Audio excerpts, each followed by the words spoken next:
Habib, mohon penjelasannya kenapa sekarang banyak orang yang melecehkan agama Islam seperti merobek Al-Quran dan lain-lain. Iya, saudara kita ini bertanya terkait dengan kenapa Islam itu begitu dilecehkan. Ya, Al-Quran ya sebagai simbol daripada agama Islam ya, itu adalah sesuatu yang paling dibenci oleh setan. Ya. Dan kroni-kroninya. Jadi jangan kita katakan bahwasanya setan itu nggak punya kekuatan.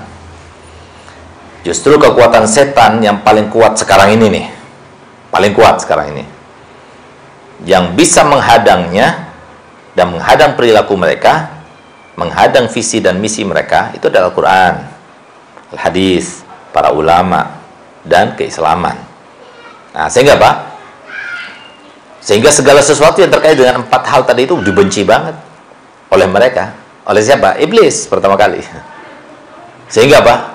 Kemudian dirobeknya, kemudian dihujatnya, difitnahnya, dan lain sebagainya. Itu semua akibat daripada apa? Daripada kedengkian, bencinya mereka kepada Al-Quran. Karena Al-Quran itu satu-satunya menghadang. Coba lihat, mohon maaf ya. Al-Quran itu satu-satunya hujjah, ya, satu-satunya jawaban yang tegas dan pasti, akurat. Kenapa? Bayangkan, 1400 tahun yang lalu Allah turunkan, dan Allah sudah berjanji 1400 tahun yang lalu dalam Al-Quran diabadikan, inna nahnu nazzalna dzikra wa inna lahu lahafidun. Kami yang menurunkan Al-Quran dan kami berjanji untuk menjaganya sendiri. Sehingga apa?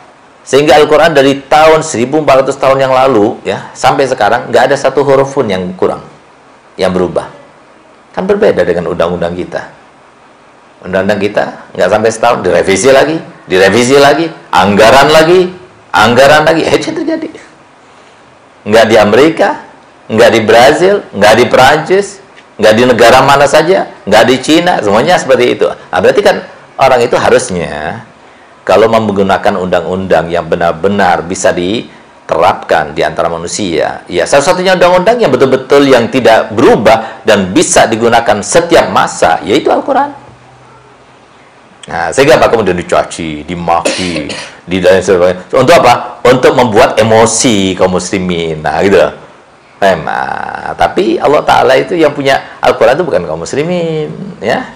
Kita tidak mengatakan yang semacam ini kecuali seperti yang dikatakan oleh Sayyidina Abdul Muttalib, datuknya Nabi Muhammad SAW. Di mana ketika Abraha datang ke Mekah, mengambil, menzalimi milik semua penghuni dan masyarakat Makkah, di antara yang diambilnya itu adalah 100 untanya Sayyidina Abdul Muttalib. Maka kemudian dia datang ke kemahnya di antara para prajurit-prajuritnya dengan pasukan gajahnya. Dia datang, kemudian dia ketika dia datang langsung berdiri Abraha. Kenapa? Karena masih di dalam sulbinya itu masih ada Nabi kita Muhammad SAW, ada pancaran bekas sinar yang pernah berada di dalam sulbi Sayyidina Abdul Muttalib. Wajahnya itu tampan, ya, haibah, perlu dengan wibawa. Begitu tampak wajahnya, langsung dia berdiri menyambut. Setelah duduk, tanyakan apa yang kamu inginkan. Dan pikirannya Abraha yang diinginkan itu supaya dia mengurungkan niatnya untuk menghancurkan Ka'bah. Tapi tiba-tiba dia mengatakan, enggak, aku ingin mengambil hakku, yaitu unta-untaku kembalikan padaku. Ketawa ya Abraha. Saya pikir kamu ini adalah seorang pemimpin yang lugas, seorang pemimpin yang bertanggung jawab, seorang pemimpin yang hebat. Ternyata kamu datang bukan takut atau ingin kepadaku supaya mengurungkan keinginanku untuk menghancurkan Ka'bah, malah kamu itu meminta unta. Yang tadinya kamu itu datang kepadaku dalam wibawa yang luar biasa, aku menghormatimu, sekarang kamu itu dalam keadaan kecil di mataku. Ketawa dia, tersenyum dia, dan beliau katakan kepadanya, wahai Abraha, ana rabbul ibil, aku adalah pemilik daripada unta-unta itu. Walil Ka'bah rabbun yahmih, sedangkan Ka'bah punya Tuhan yang akan menjaganya. Sehingga apa? Aku tidak perlu takut. Kenapa? Ada Tuhannya.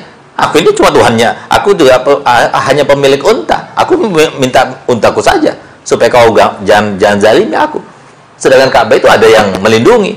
Nah, begitu pula kita tidak bisa mengatakan kecuali Al-Quran itu ada pemiliknya. Al-Quran itu sudah difirmankan oleh zat yang menciptakannya, di mana Allah SWT mengatakan di dalam Al-Quran tersebut hikayah daripada firman Allah Al-Qadim, yaitu apa? A'udzubillahi minasyaitonirrajim. Bismillahirrahmanirrahim.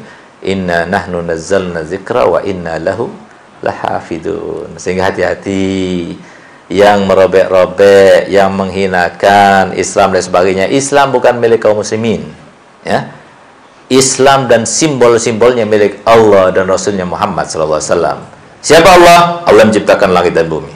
Siapa Allah? Allah yang pernah menjadikan bumi ini semuanya penuh dengan air bah, tufan di zamannya Nabi Allah Nuh. Allah yang menjadikan kaum Ud, kaum Samud dan sebagainya kemudian hancur binasa dengan azabnya. Allah itulah yang mempunyai Al-Quran. Semoga tidak terjadi azab yang menyeluruh kepada kita semuanya, ya. Tapi mereka yang melakukannya cepat-cepat Allah buktikan sehingga tidak ada lagi yang melakukannya, dan selamat banyak saudara-saudara kita dan mereka kemudian insyaf dan bertaubat kembali ke jalan yang benar insyaallah. Amin ya rabbal alamin.